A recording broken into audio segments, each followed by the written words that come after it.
Welcome to the program. Welcome to the new show that has new lighting. It's official. It's becoming more real. It's been a fun project too.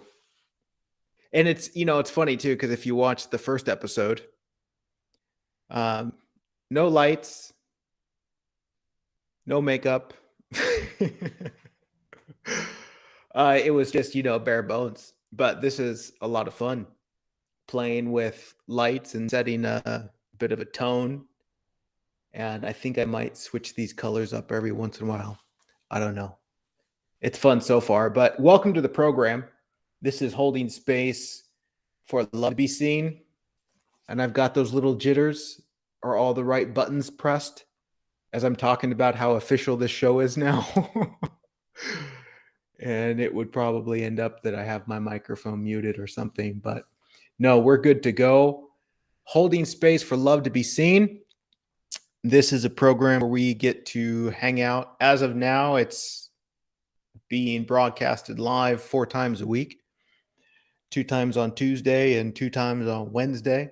It'll be interesting to see how long that goes, but we come together to hold space so that love can be seen. And we have a bit of a format, which is to do an introduction happening now. And then we're going to drop into 2 minutes of stillness and allow ourselves to just kind of relax, settle into the space, and fully allow ourselves to just be here, especially if we've already decided that, hey, this is what I'm going to do for an hour. We can just settle in because if you're like me, maybe you rushed around a little bit to be here on time. And it's a great time to just settle in. And then from that, I'm going to speak about the amazing topic today, which is no longer a slave to fear, sharing insight and wisdom spontaneously about that topic. From that, we'll transition into Q&R, questions and reflections for those watching live. They can share their comments for me to see, and I can speak to the questions, which is not giving answers, but sharing reflections about what I see from behind my heart and eyes, while you are 100% free to see whatever you see. Isn't that a cool part of this program? Where it's like, we're not telling you what to do or how to live your life or what's the right or wrong answer. I'm just a guy talking into a camera, having a conversation with himself, and you get to listen in and find what resonates, what rings as true, and allow that to circulate and marinate inside your being to see where it wants to flow. After the Q&R, we're going to do a 5-minute guided meditation to help assimilate, to breathe it all in, and to allow ourselves to continue on in our day in a spirit of love and play. And then maybe after that, a few closing words. But that's the introduction. So if you guys are ready, actually, even if you're not, we're going to do the 2 minutes of stillness. So let's dive into that.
Hope you guys are ready for a bit of a wild ride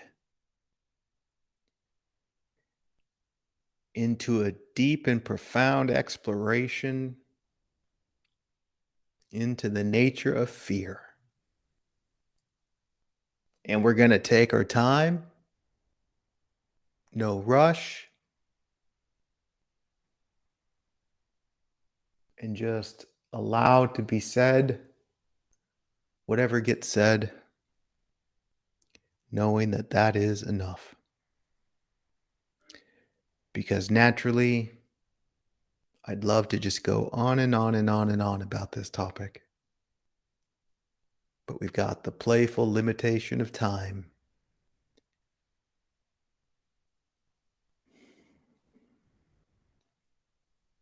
No longer a slave to fear. How might we want to approach this one?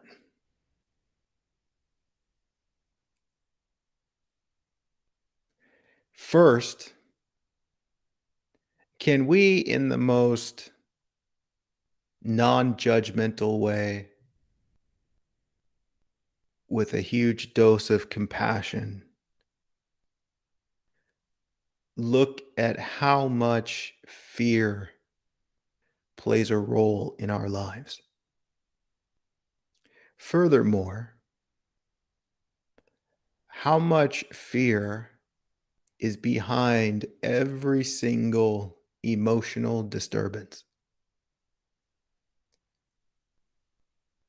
I find this interesting.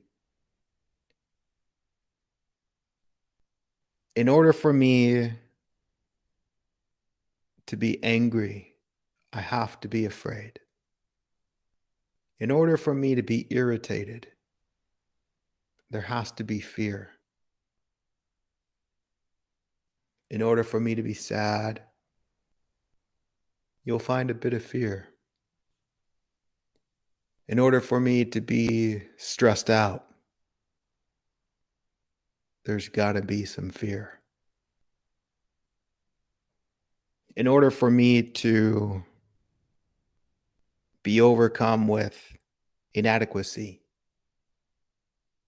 there's a whole bunch of fear.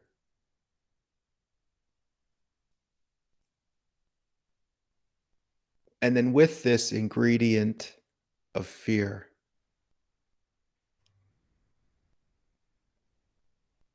it touches every aspect of our lives.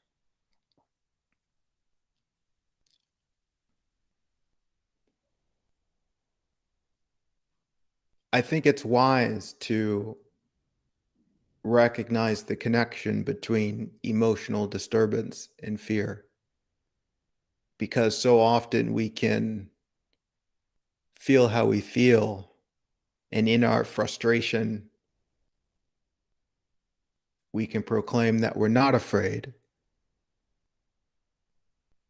But yet, if we get deeply sincere and intimate with our experience, we'll find that we're only feeling as we do because we're afraid.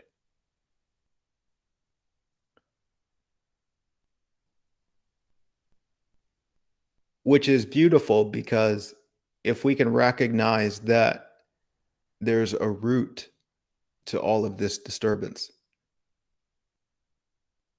we don't have to figure out the 10,000 stories of being disturbed. We could just understand the fear, which will always be the same fear, expressed in 10,000 different ways.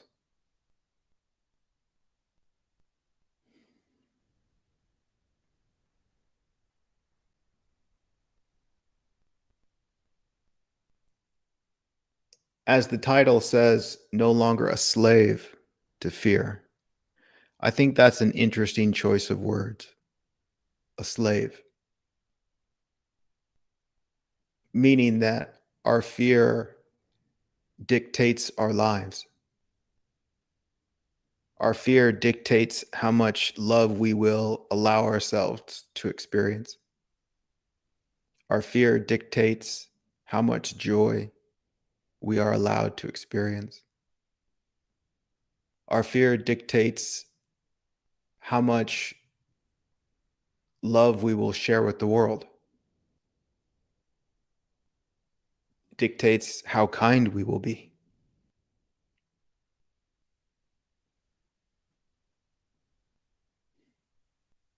It dictates what you do and what you don't do.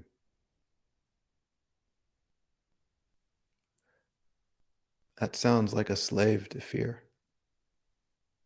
That first we have to check in with the fear before we decide to be alive.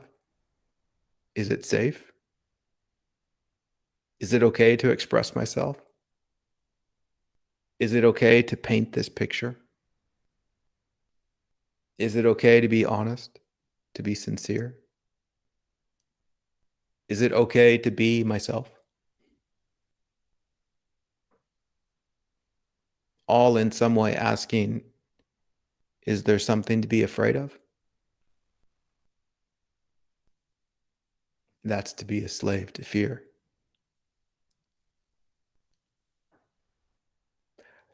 And understandably, given the conditioning, given what we've been taught, given the fearful environment of humans that we have been born into,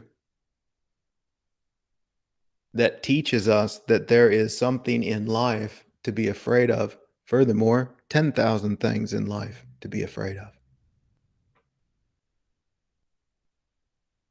And so naturally, we just buy into the narrative. However, I'm going to propose something wild.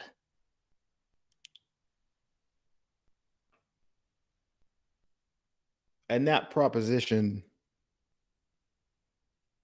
is the truth, maybe more gently as the possibility, but really the truth. That there is nothing in reality, in the life that is real, to be afraid of. To go one step deeper, there is nothing in life, in reality, that you are afraid of.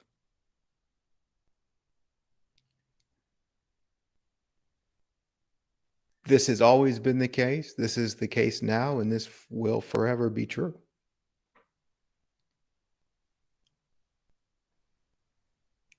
Sounds like a bold statement. However, as far as I'm concerned, it's a very simple statement that has been said 1,000 different ways for thousands of years, inviting the human being to wake up and see reality, to wake up and see that there is nothing to fear.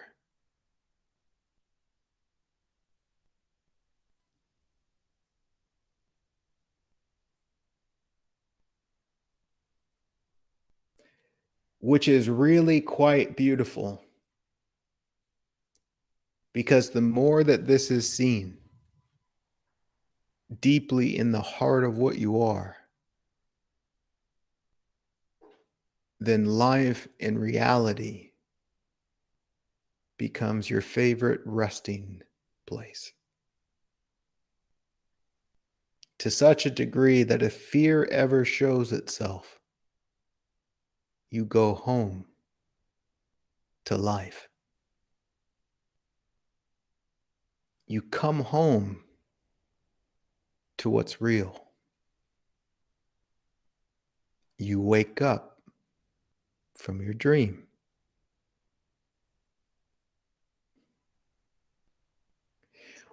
Well, Tiger, if I'm not afraid of anything in reality, then what am I afraid of?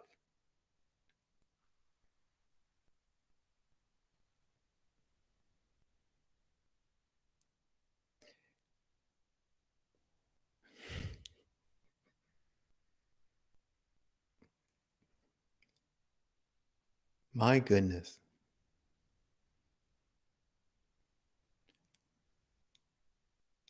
We are only afraid of the mind's content, which is to say, we are only afraid of our imagination. And again, I understand how crazy that might sound, especially living a whole life of being afraid and being convinced that you're afraid of something that's actually happening. That sounds absurd. I gave some examples of this in the pre broadcast reflections, which seems to be rapidly becoming one of my favorite parts of this process, to spend time the day of and come up with some topics and then write 400 to 1,000 words diving into this subject. And if you're not reading those and you'd like to, you'll have to get in touch with us.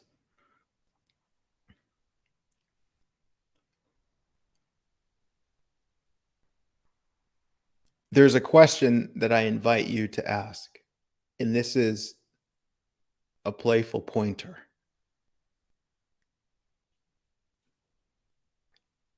If you are afraid of the darkness at nighttime,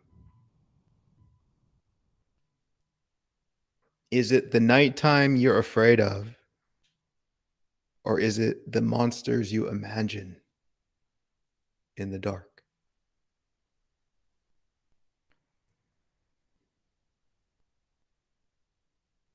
So easy it is to say, I'm scared of the nighttime, but yet it is not the nighttime that scares you. It's your imagination. Furthermore, it's your belief in imagination.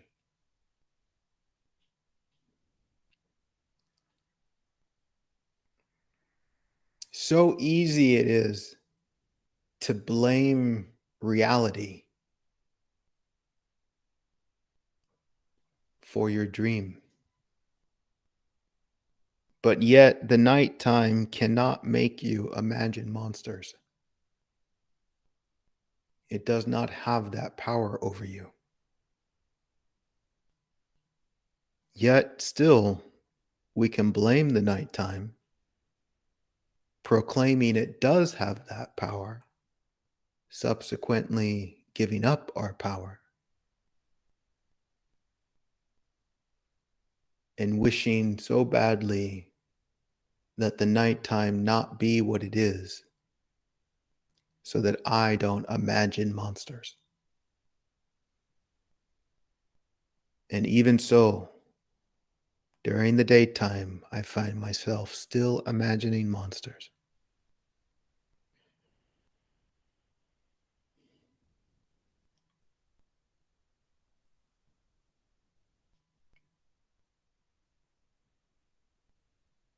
As you live your life and you experience anxiety, stress, agitation, emotional disturbance, all birthed from fear,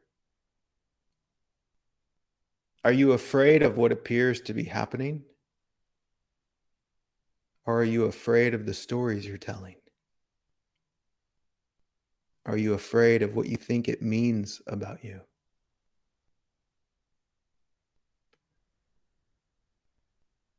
Are you afraid of life? Or are you afraid of your imagination?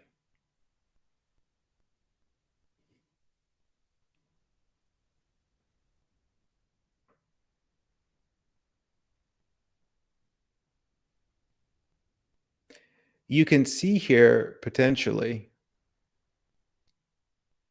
that it's not so much the imagining of monsters that's terrifying. It's the confusion that mistakes imagination for reality.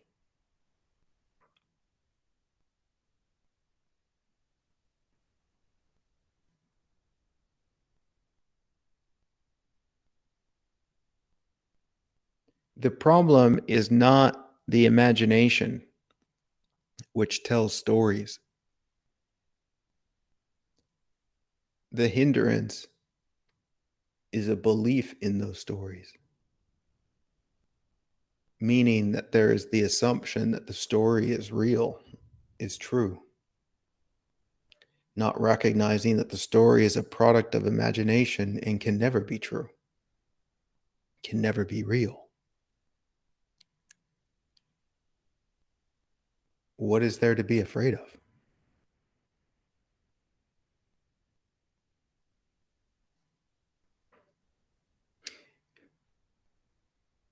Is it as wild for you as it is for me to realize I have never been afraid of life? I have never been afraid of anything that's actually happening, nor will I ever be afraid of something that's actually happening. I will forever only be afraid of my own stories.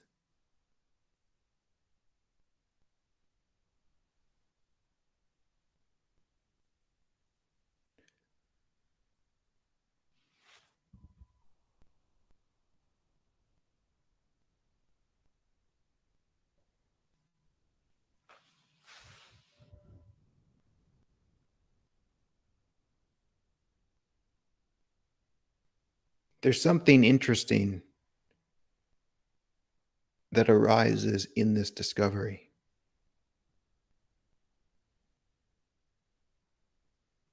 And the words that show themselves for me in this moment is a profound curiosity. A curiosity for when I get scared, a curiosity for when I become emotionally disturbed,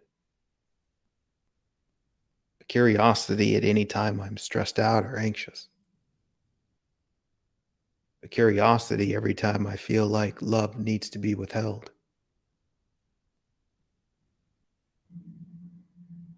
This curiosity asks, yeah, but what's really happening? Sure, there's the story you're telling. There's what you think. There's what you imagine. But what's actually happening in life? What's real? And this curiosity leads me into presence. This curiosity guides me home, where in this investigation, the monsters show themselves as imaginary. And I recognize that as I am in this moment, there's nothing real to be afraid of.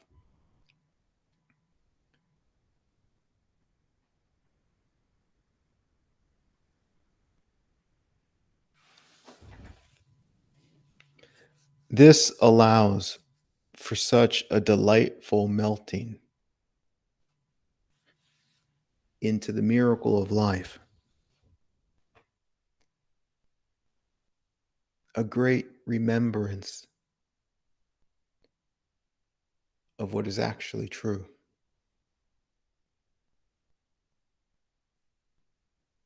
a depth of discovery that allows for the most peaceful night's sleep.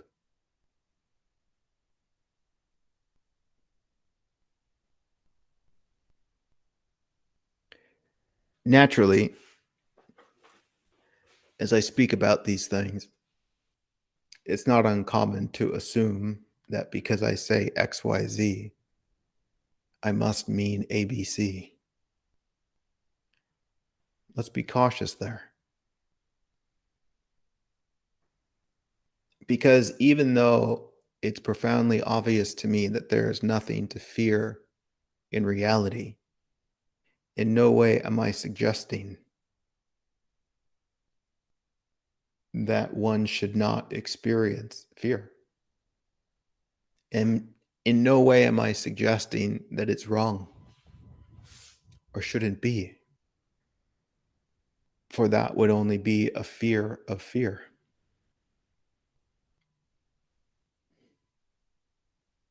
This points so beautifully to the fundamental nature of life and existence, being a space of immense and abundant love. A love so big it is not concerned about your fear, because love knows there's nothing to be afraid of. So why would it fear your fear?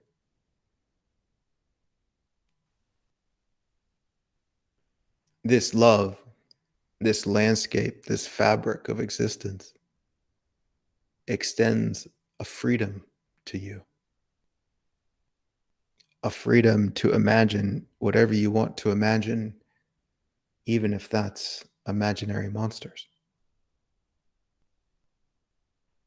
Knowing all the while the reality of what you are is untouched by your imagination.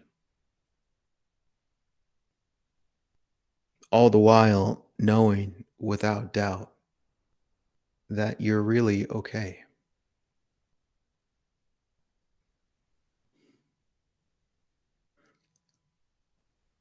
This love isn't concerned with your imagination about yourself that thinks you're not okay.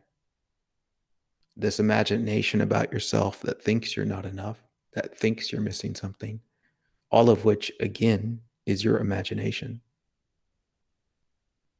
This space of love sees what you really are, beyond all the story, and sees clearly that you are perfectly whole and complete.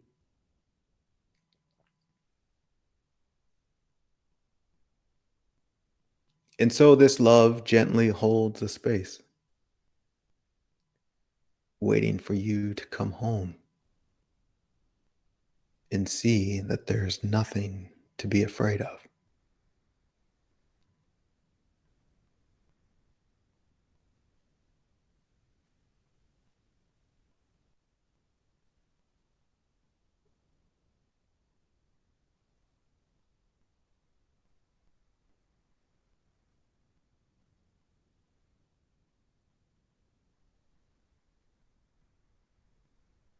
This is life holding space,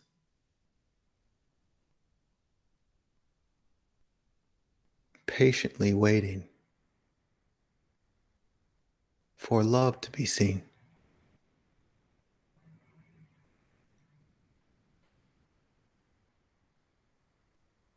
No rush, that would be fear. No hurry, infinite patience, infinite compassion,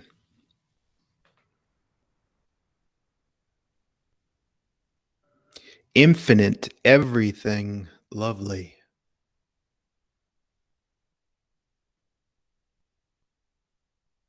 Once again, extending to you a freedom to imagine whatever you want to imagine, not interfering, not demanding, but a beautiful letting go of you. This is love. Love doesn't say, I want you to be this and I want you to be that. That would be fear. Love doesn't need you to be this or need you to be that. Love sees what you already are.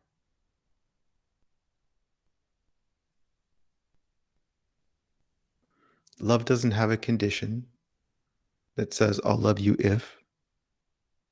That's fear. Believing that love could be lost. That's impossible. That can only be imagined.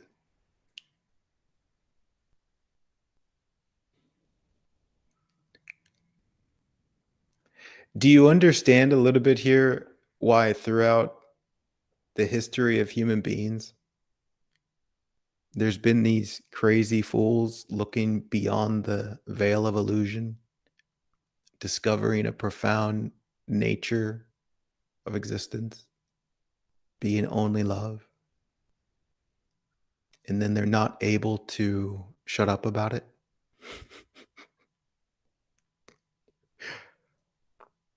They keep running their mouth. Look, look, look. Wake up. Wake up. See what's real. Open your eyes, man.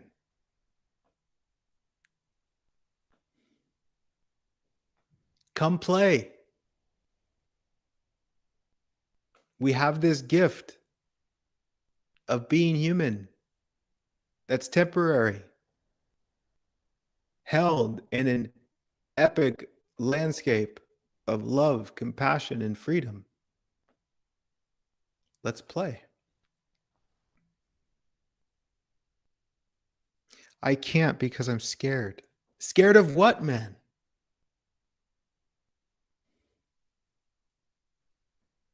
My imagination. I know. Come back to reality. Come home.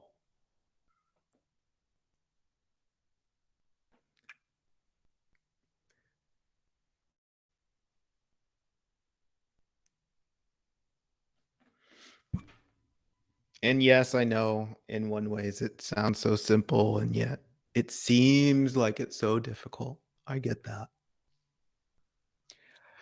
I get that it seems so difficult,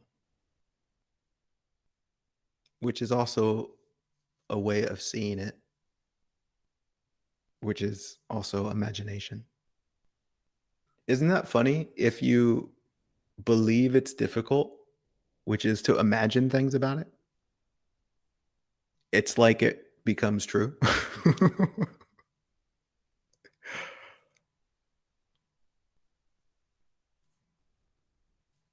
It's interesting because it's not the thing that's difficult.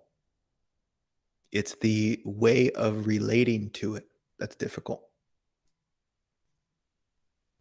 If something seems difficult, I'm relating to this in a difficult way, which also means there's a much simpler way to relate to this.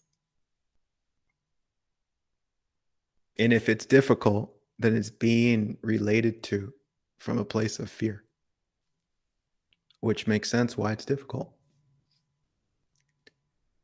And my goodness, again, this is one of those things that we could spend 7 days talking about.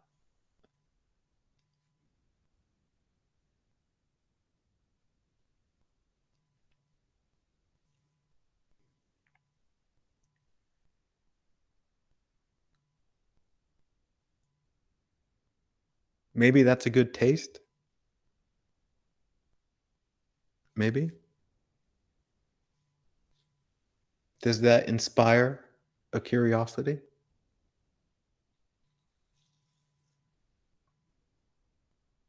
Does that inspire a potential devotion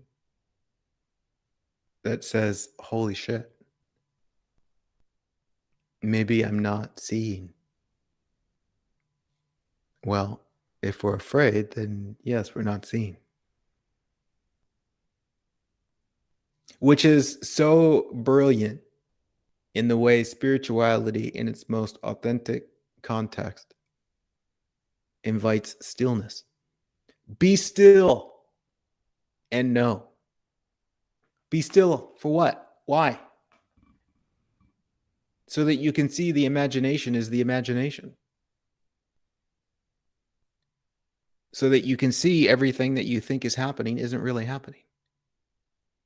And know what? Know that.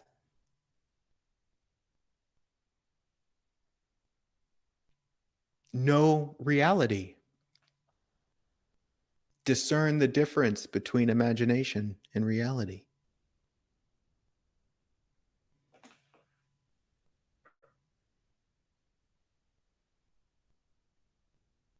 Simple, yeah.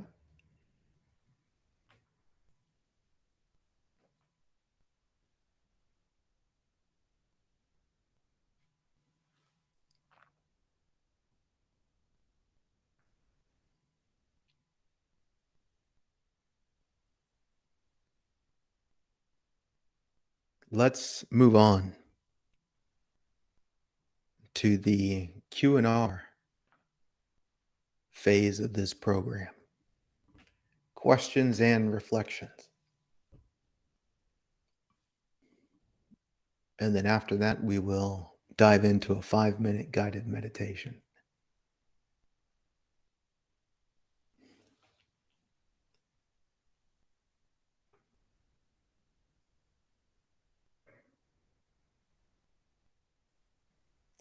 Oh, Benji. I love your question, man. Tiger, there are genuinely dangerous things in life, though. Or are there not? Is all pain imagination? Well, in everything I just said, I didn't say anything about danger. I didn't say anything about physical pain. I was talking about fear. Fear has nothing to do with danger. Fear has nothing to do with physical pain. Suffering has nothing to do with danger. Suffering has nothing to do with physical pain. But I love so much that you brought it up because it's an important part of the conversation for exactly that reason, to bring clarity.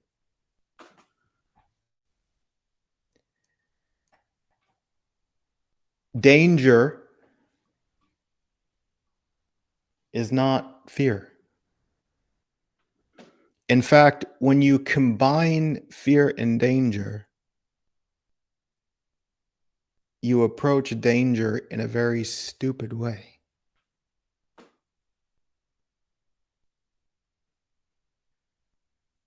Danger is to encounter circumstances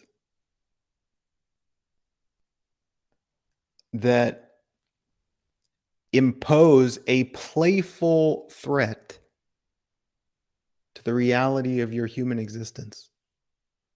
Intentionally, I say playful threat. Most notably because what you are doesn't really die. So it's playful. The belief in loss, that you can actually die, will trigger a fear response, which will discombobulate your ability to respond to danger practically, attentively, wisely.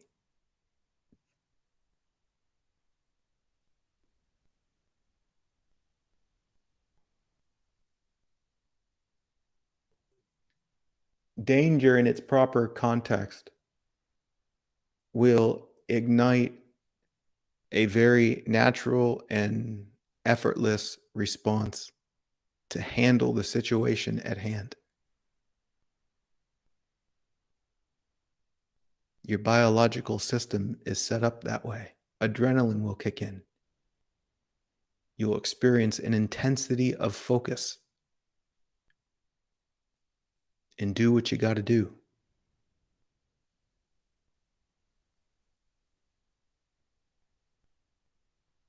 Fear, in a lot of cases, will run away from the danger. Run away in such a way that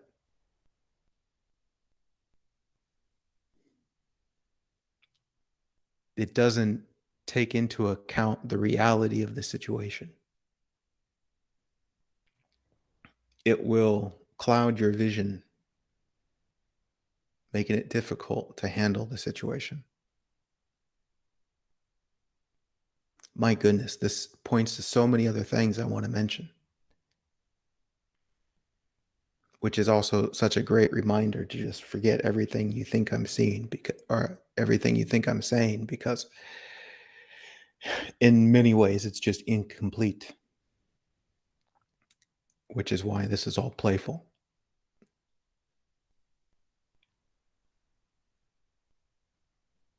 What about pain? We don't suffer over pain. We suffer our imagination about the pain. the story wrapped around the pain, which is interesting to observe to such a degree that the more you reject the pain, the more you judge the pain, the more you fight the pain, the more you resist the pain, the louder the pain screams.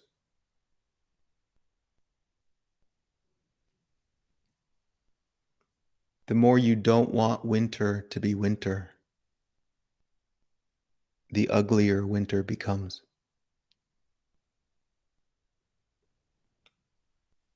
To let pain be pain, to let it serve as the alarm that it is, to bring you back to presence and deal with what's happening. There's a deep gratitude for pain.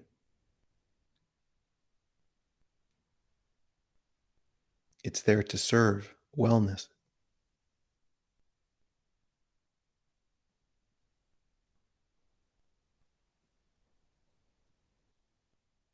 However, from the standpoint of fear, fear sees pain as an interruption. Fear sees pain as in the way. Fear sees pain as undeserving of love and attention. And so it imagines pain to be a monster and amplifies its existence, turning it into something it is not.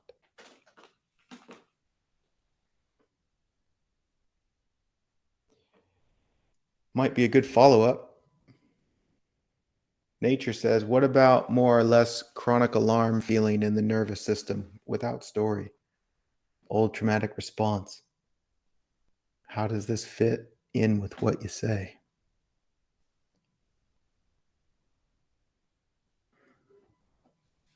Well, again, spoke to it a bit. First, we're invited to discern the difference between the reality of that alarm and the story you have about that alarm, which naturally invites you into a space of equality with that alarm. It's like inviting an old friend in for a cup of tea that you've held resentment for 20 years. And you really don't want to meet that person. You really don't want to talk to them. But you recognize your own confusion. You recognize that this is your issue and not your friend's issue. And so you invite him in for some tea and you guys sit down and you just deeply listen. And what do you find in that deep listening? There was an epic misunderstanding. I was blaming you for something.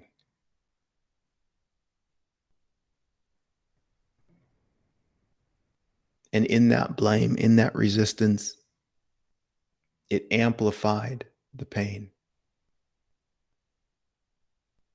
And I made the pain bigger than it was so that I could hold on to my story of resentment.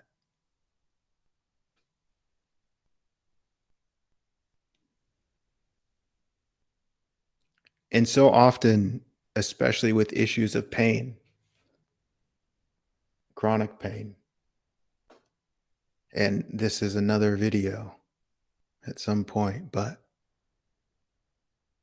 human beings have become so out of touch with reality, so out of alignment with the way of life, that they are making themselves sick.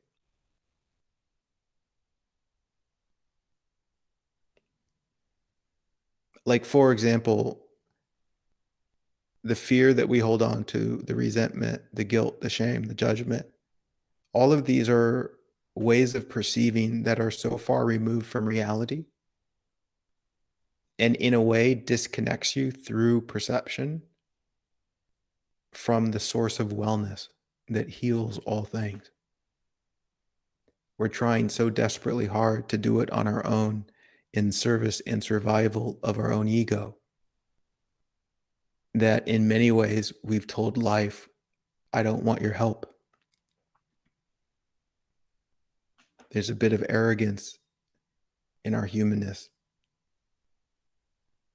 that thinks it knows what this life thing is about, which is about you getting to the future, which is about you holding on to what you want to hold on to, which is about you protecting an imaginary sense of self-importance, rather than in contrast to a beautiful humility, a beautiful openness, a beautiful reverence for the miracle of life. And pain and suffering plays its part to wake us up, to bring us home, because life knows that that's what we really want. And so it has designed life in such a way that is a constant invitation to wake up. The question is, are you listening? Thank you, nature.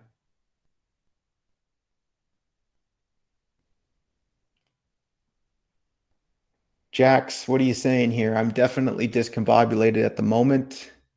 Been given notice on my property, shaking my secure base foundation. I absolutely know the anxiety is all the stories in my head, but still overwhelmed mode. Not sure how to manage that other than messily walking through it as I take actions towards the solution.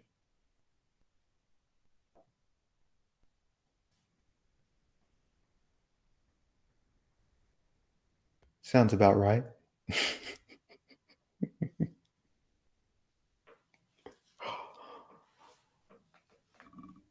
There's a beauty in being able to find the humor in it if you can.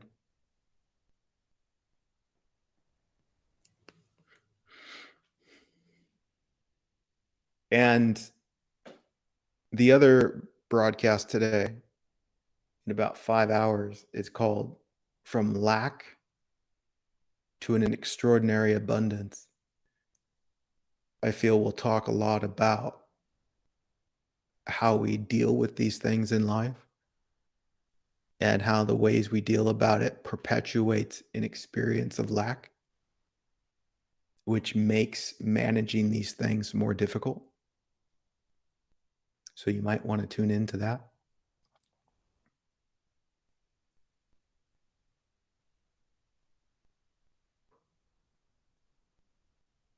Other than that, I'm not really sure what else to point to in that, Jax.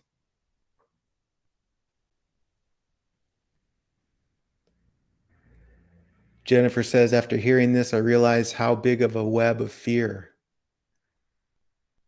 I've woven in my life. How can we set ourselves free? Oh my goodness. In one way, you don't set yourself free. You see that you already are free. You see that you have been free. You see that you will forever be free.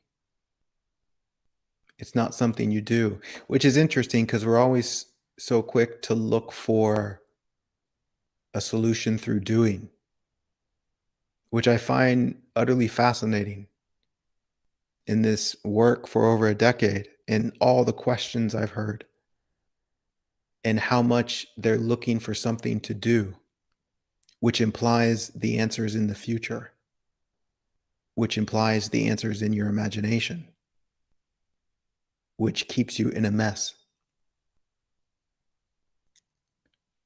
It's not a doing, it's a seeing. So keep showing up to this program and just keep seeing. Let it unravel. All right, lovelies, we're going to jump into the guided meditation. You ready for that? My apologies to all the other questions, but I've got a playful time limit here. Let's do the meditation.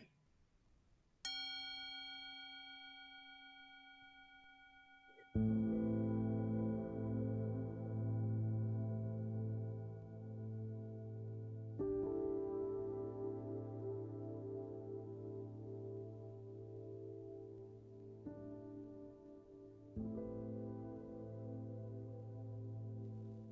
connect with reality.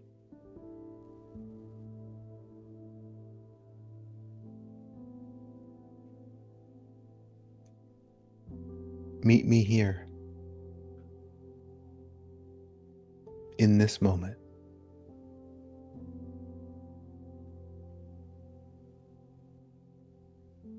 Come home, dear one.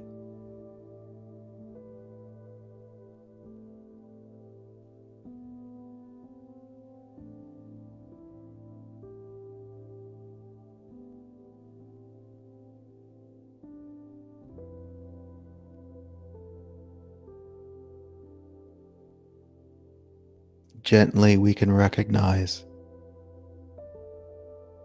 the dream playing out in the mind, thinking and thinking and thinking, past and past and past, future, future, future.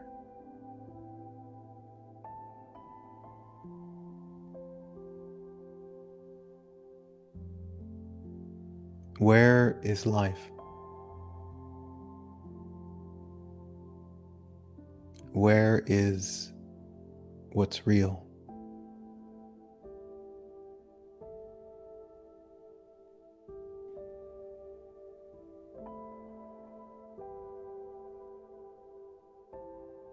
Can you connect with what's real?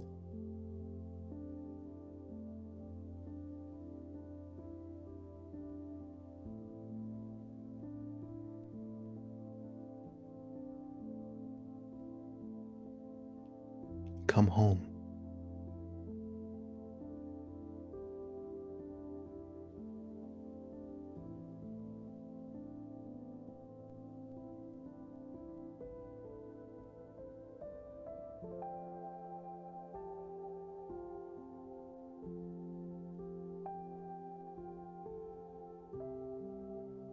Allow your breath to carry you back to this moment.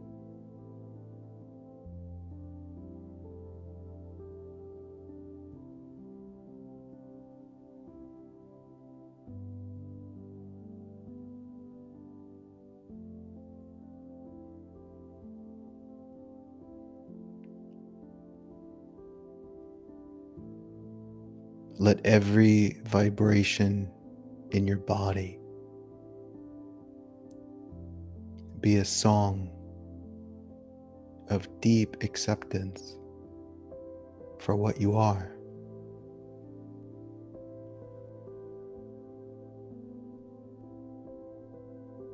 And allow yourself to drop into life.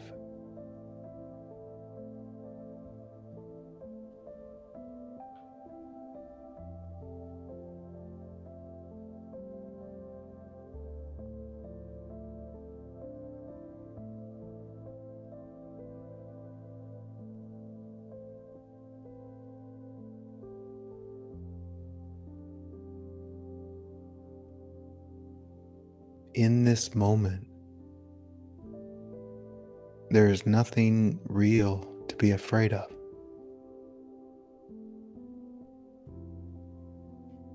In life, there's nothing to fear.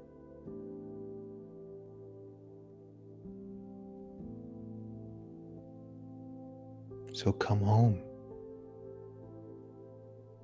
and open yourself to the abundance of love that's already here.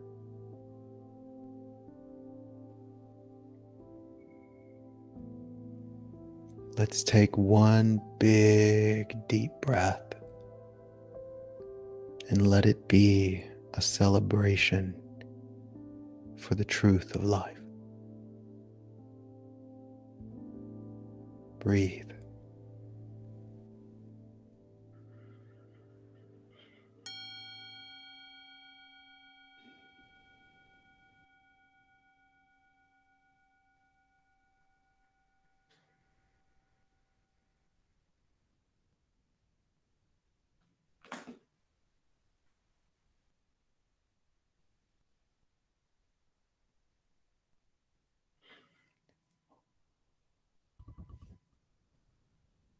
All right.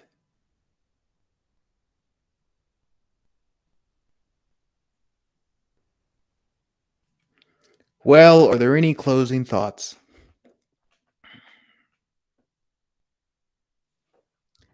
Thank you, thank you, thank you.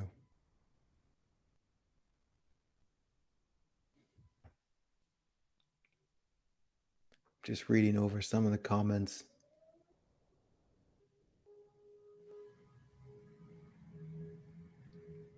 Oh, yeah, donations. Thank you, Ellen Berry. Forgot about that. Feel free to donate to the show so that we can keep doing what we're doing. But even if you don't donate, I'll probably keep doing it. FYI. But it's appreciated for me and my small, big hearted team to do what we do. Share a song about love, compassion, and freedom. And you can put your energy in that direction, either with your financial support or telling other people about the program.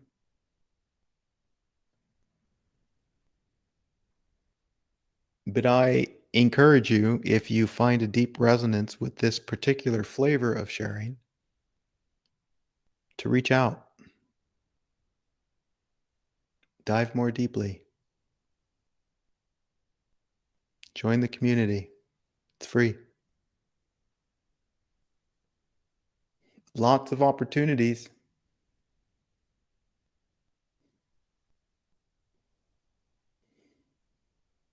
That's a good question, Ellen Berry.